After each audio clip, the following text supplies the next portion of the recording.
Halos puro ground troops na yung ginagamit natin sa mga war. Kaya simulan naman natin sa mga troops na nalipat tulad nitong Baby Dragon. At eto naman yung mga aswang na idol natin na nagre-request ng Baby Dragon. Dahil sa naka 18 star na tayo sa Clan Norleague, kaya sige pagbigyan yung mga request ng mga aswang. At ito na nga, 32 na berdeng butete yung laman ng army camp. Siyempre, pati yung bakam natin, berdeng butete lang din. At ito naman yung mga alaga at equipment na nakaset sa mga hero. At dito ko nga ginamit sa last day ng Clan Norleague. Russian at H 15 na lang yung gamit ko dito. Kaya napagamit na naman ang Hero Potion at Power Potion. Dahil dito ako umatak sa number 1 at H 16. At ito na nga yung defense ni Ancook. Hilaw ata yung mga niluluto kaya Ancook yung pangalan.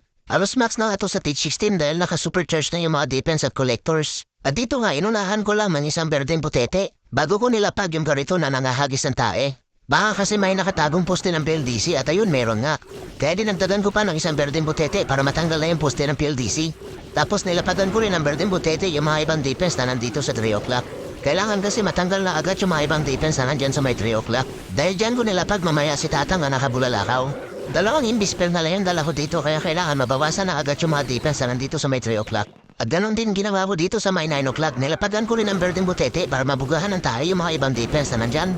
Kaso hindi pa pala natatanggal yung isang poste ng PLDC na pakalat-kalat dito sa may 3 o'clock.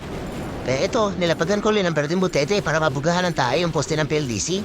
Mahina ata yung signal ni Anco kaya pinalibutan niya ng poste ng PLDC yung base niya. Pero bago pa ma-disconnect kaya ito nilapag ko na si Tatang. At sabay gamit ng imbispel sa mga ibang defense. Dahil yung monolith pinatamaan ko ng bulalakaw. Sabay gamit ng 3 lindol. At malaking paana nito pa kay Nakwin tinutok ko na lang doon sa may mortar. Kaya ayun tanggal na agad yung counter kasama yung mga ibang main defense. At nabawasan na rin pati yung mga hit points sa mga defense na nakapalibot dito sa may Eagle Artillery. Kaya nilapag ko na yung Hirong Tomboy dito sa may 9 o'clock. Sabay gamit ang ability niya na si King Shield at Rocket Spear. At ginamitan ko rin ang kidlat yung mga ibang defense na nandito sa may Eagle. Kaya ayun, sinaglit lang ni Hirong Tomboy yung mga defense na nandito sa may Eagle. At balik ka dito sa tupake na Queen at Kitatang. Kailangan makapasok sila dito. Kaya naglapag na ako ng mga berdeng butete dito. Para matanggal na agad yung mga building sa pakalat-kalat dyan sa may taas. Baka maging tanot pa yung mga hero at ruronda dito sa defense ni Anco. Kaso wala akong dalang wall breaker.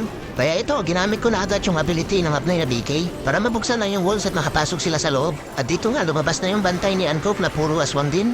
Kaya bago pa mahagat yung mga bantay ni Anco, inagisan ko na ng muriatic acid habang binubugahan ang tae ng mga berdeng butete. Kaya ayun, ang bilis na kandamatay.